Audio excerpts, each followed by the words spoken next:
Yo, what's up mga Cops, the Lights and Sounds. So update tayo yung ating video natin na nakaraan patungkol sa feedback eliminator. Ayan, so nasauli naman natin sa seller guys no, yung ating feedback eliminator. Gawa nga nang hindi siya fully effective. Ayun, so natatanggal naman yung feedback but the audio quality is medyo sumablay na siya. Ayan. So, sa mga hindi nakapanood, ano na lang guys, sa aking video gallery, andun yung video natin sa review sa ating feedback eliminator. Ayan. So, since nasauli na natin ang ating feedback eliminator, so balik tayo sa ating traditional na ginagawa, which is the 31 band equalizer. Ayan. So, ito na yung, balik tayo dito. Sa lahat ng hindi nakakaalam guys, ang 31 band equalizer ko talaga is ginagamit ko pang tanggal ng feedback. Ayun. So since wala na tayong feedback eliminator, ay papakita ko sa inyo guys sa lahat ng beginner. So sa lahat ng mga expert guys, paki-scroll na lang. Ayan. So sa mga beginners at hindi pa nakakaalam kung paano gamitin ang 31 band equalizer as a feedback eliminator or feedback destroyer. So eto yun guys. Okay, so nag-set up na ako dito. Explain ko lang sandali guys para sa mga beginner guys. So yung ginawa ko dito guys is naka-wired mic tayo. Nakatap sa ating channel 8. Ayan, naka 0 dB, naka 0 dB. Isang speaker lang guys Tapos ang gain natin is naka 0 na yan, yung sa may arrow dyan. Ayan, naka 12 o'clock tayo sa ating ACA5. Ayan, so malakas na kasi ito si ACA5 para sa ating isang speaker. Ayan. Okay, so naka-flat lang din lahat guys yung compressor hindi naka-engage. Ayan, so ating equalizer dito naka-flat lang. So hindi ko ikakat ang video guys. Again, hindi ko rin ikakat ang video para hindi baka sabihin ng iba guys na dinadaya natin. Ayan. So naglagay ako ng microphone dito guys, ang aking dynamic microphone na alam natin na napaka-sensitive nito, which is the Kevlar DM950. Ayan, DM950 yan siya guys. Ayan, so siguro mga 1.5 meter lang to guys, yung distance natin. So papakita ko sa inyo guys na kung paano gagamitin tong feedback eliminator na 31 band equalizer. So, na-test ko na siya guys. Ayan, naka 12 o'clock lang. Ayan. So, eto na yung naging settings natin sa ating equalizer. So, from 3.5K, walang nabago. Nagsimula lang dito sa 4K, binaba ko ng 3 guhit. Ayan, 2 guhit para kay 5K, 1 guhit kay 6.3, kay 8K wala, kay 10K wala, kay 12.5 mga 1 guhit lang. Ayan, tapos kay 16K 1 guhit din, kay 20K wala na. Ayan, so ipaparinig ko sa inyo yung wala pang, yung hindi pa gagana ang ating 31 band equalizer.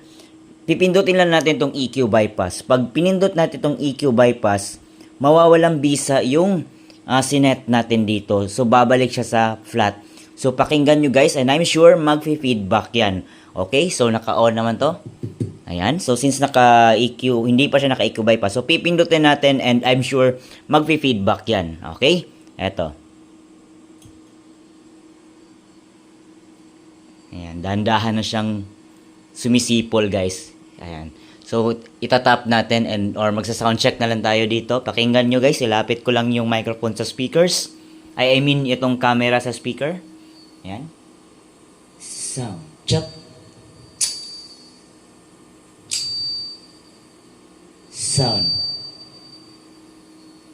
Sound. O, diba guys? Nagpi-feedback siya.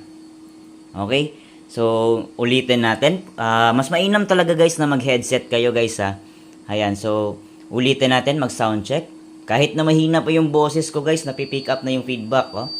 Ayun. Sound. Sound. Ayun, di ba? So, pipindutin natin tanggalin na natin itong bypass para gagana yung ating sinet dyan. Ayan, para gagana yung naset natin sa ating 31 band equalizer. Okay? Ayan. So, magsa-sound check tayo. Lapit ko yung camera sa speaker. Sound check. Testing check. O, diba? Wala na siyang feedback. At naka-reverb pa yan, guys, Sinadya kong naka-reverb yan para Mas sensitive kasi yung microphone pag naka-reverb na mas nagpi-feedback siya. Ayan, so nilagyan ko na siya ng effects para mas guys, mas masasagap yung feedback. But gawa nga ng pag-adjust natin dyan is hindi na siya magpi-feedback. Again, lapit natin konti yung camera. Sound check testing. Sound check testing. Mic check 1 2 sound. Sound check testing. Ayan guys, so wala siyang feedback. So again, pindutin natin ulit. So pag pinindot natin itong EQ bypass, mawawalang bisa yung ating sinet dyan. Ayan. Ayan, nag-humming na siya guys. O, nagsisumisipol na siyang konti. Hindi pa tayo nagsa-soundcheck. Ito, soundcheck tayo dito guys. Kahit pitikin na lang natin. Naririnig niyo yung feedback guys? Ayun, ayun. Ayun, di ba? So, pindutin natin. Pindutin natin to. So, pag pinindot natin to or naka-disengage, ibig sabihin gagana yung sinet natin dyan. Yan. So, pitikin natin. Wala na. Magsa-soundcheck tayo. Lapit natin yung camera. Sound. Ay. Sorry, nahawakan ko yung capsule. Ito. Hello, sound check testing. Sound check. Sound check.